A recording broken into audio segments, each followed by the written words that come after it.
Então, esse vídeo mostra, né, os espermatozoides se direcionando pelas trompas em direção ao óvulo, né?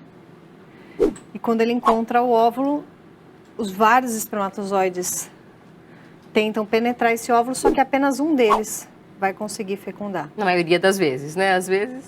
Nos casos patológicos, mais de um espermatozoide entra, mas onde vai se desenvolver um ser humano saudável, apenas um. Né? E a partir do momento onde um único óvulo e um único espermatozoide se encontram, ali se forma um genoma que nunca existiu na natureza e que nunca mais vai existir.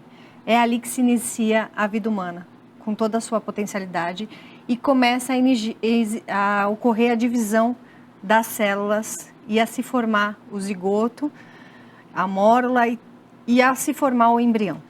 E essa célula vai se direcionando através da trompa rumo à cavidade uterina, onde essa célula vai se fixar para formar então a placenta e o embrião em si.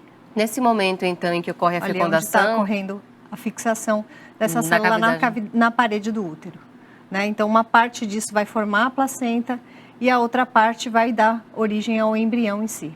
Como é que o corpo da mulher se prepara para acolher dessa forma? Todo mês, o corpo da mulher se prepara para receber uma vida, né? Que é o ciclo menstrual. Todo mês, o útero, ele forma como se fosse um acolchoado de sangue, que quando não ocorre a fecundação, esse sangue vai embora. E aqui a gente vê, né, formando a parte do sistema nervoso. Isso aqui vai ser muito importante quando se for perguntar por que tem que tomar o ácido fólico, para que essa parte aqui se feche adequadamente e forme o sistema nervoso do bebê adequadamente. Né? Isso a gente pode depois até conversar um pouquinho melhor. O coração já batendo, esse bebê já tem mais de 5, 6 semanas, né? A gente já vê o coração batendo o cordão. Então, olha lá, as células do coraçãozinho do bebê batendo. E aí a gente começa a ver que o avanço, ele é muito rápido. Muito rápido. A multiplicação das células, que já tem a característica de um ser, quando se junta, então, o espermatozoide e o óvulo, já se criou as características desse ser que está se formando. E o que acontece? Quais são as fases de desenvolvimento nesse período de gestação, doutora? Na verdade, Camila, a vida humana ela é tão linda que a partir do momento que o óvulo e o espermatozoide se encontram, é uma explosão de vida tão intensa, que é tão rápida a multiplicação dessas células. E essas etapas, elas acontecem ao mesmo tempo e muito rápido, né?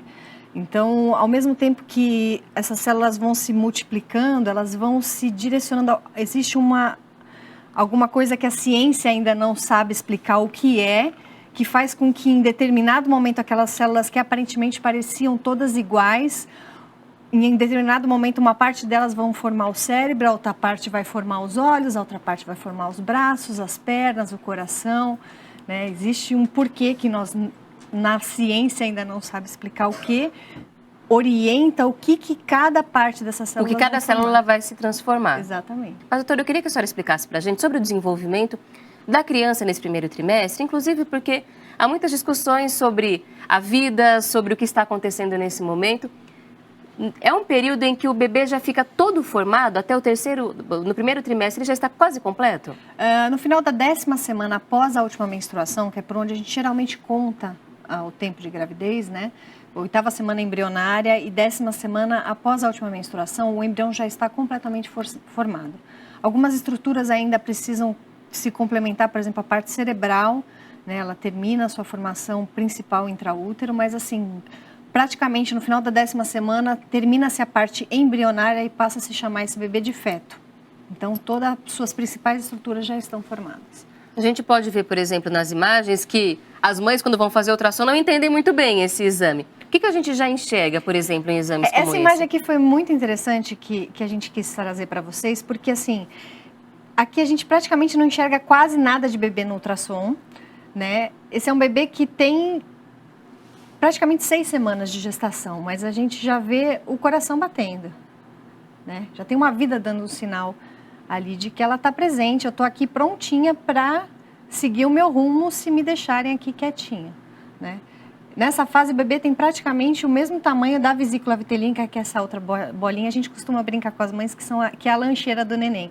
né? De onde ele tirou o alimento até que a placenta esteja toda fixada na parede do útero e possa oferecer para ele os nutrientes que precisam.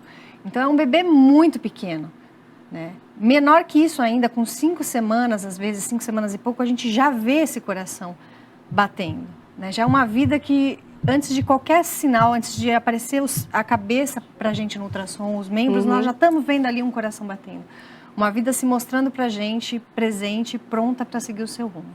E a gente vê, eu falo pela experiência minha de fazer ultrassons, que a gente vê ali, o médico fala, olha, aqui tem isso, isso, isso. Você fica impressionado, né? Do quanto é possível falar, o bebê tem 10 centímetros. Aí a gente começa a olhar e fala, mas como é que dá para colocar tudo isso em 10 centímetros? Só para ter uma ideia, aqui nessa imagem ele não tem nenhum centímetro. Nenhum centímetro? Não, o bebê geralmente 1 centímetro é por volta de 7 semanas. Aqui nós estamos com 6. Aqui ele não tem nem 1 centímetro. E já tem o coração batendo. Já tem o coração piscando, batendo já. E é uma compreensão importante, porque não é porque a gente não está vendo bracinho, perninha, cabeça, que não é uma pessoa, é uma fase diferente do desenvolvimento dessa criatura. Uma coisa importante, assim, nesse debate, né, de o aborto é meu corpo, esse aqui não é o corpo da mulher. Isso aqui, além de geneticamente ser um corpo completamente diferente, né, geneticamente, esse corpo aqui, ele está tendo que lutar para permanecer aqui dentro.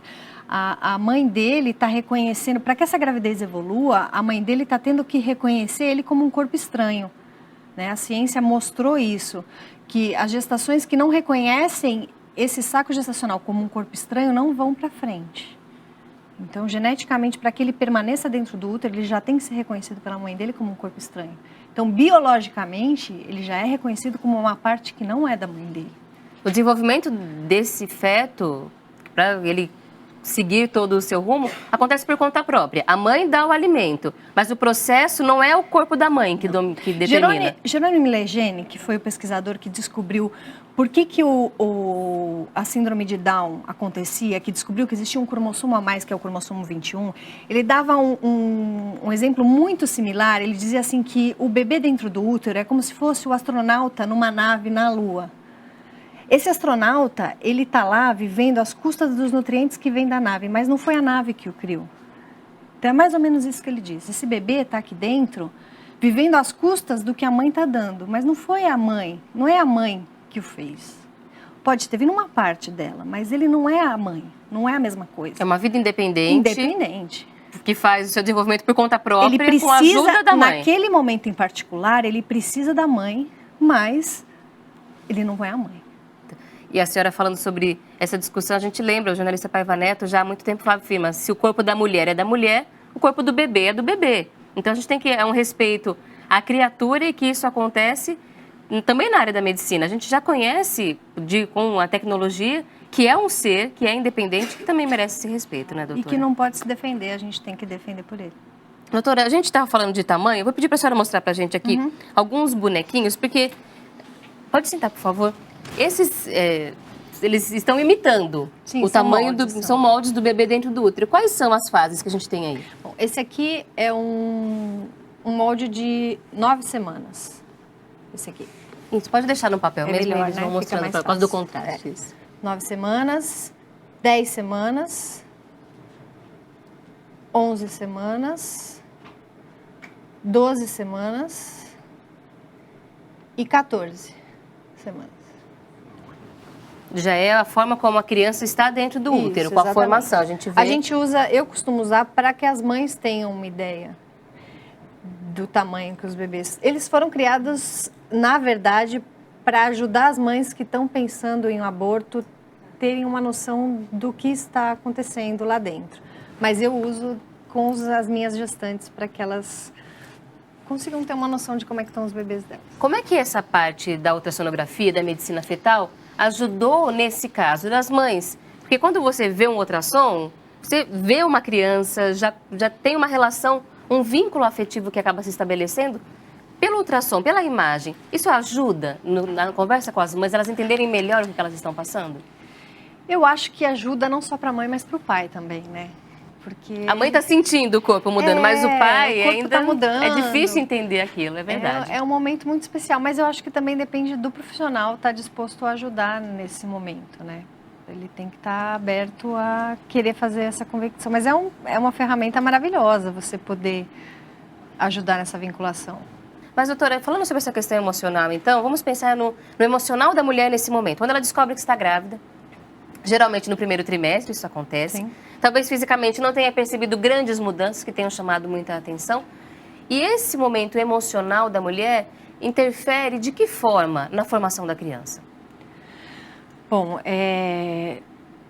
chegar a ponto de causar malformação na criança é muito Não difícil. acontece. Mas assim, a gente sabe que toda emoção libera hormônios, né? Isso cada vez mais a ciência tem comprovado, né? Que até a Candace Pert, que é uma grande pesquisadora que morreu recentemente, que está presente em vários documentários, ela escreveu um livro chamado Moléculas da Emoção, que mostra que cada emoção libera hormônios que são liberados na nossa corrente sanguínea e levam o nosso corpo a ter determinadas emoções e comportamentos.